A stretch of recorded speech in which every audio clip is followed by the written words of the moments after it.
தாவணி நழுவினால் இதயமும் நழுவுதே. ஓவியத்தை திரைமறைவில் ஒளித்து வைப்பதே நம்மா. ரசிக்க வந்த ரசிகனின் விழிகளை மூடாதே.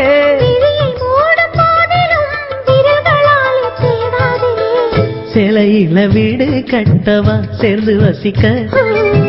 ஜன்னல் வச்ச ஜாக்கெட் போடவா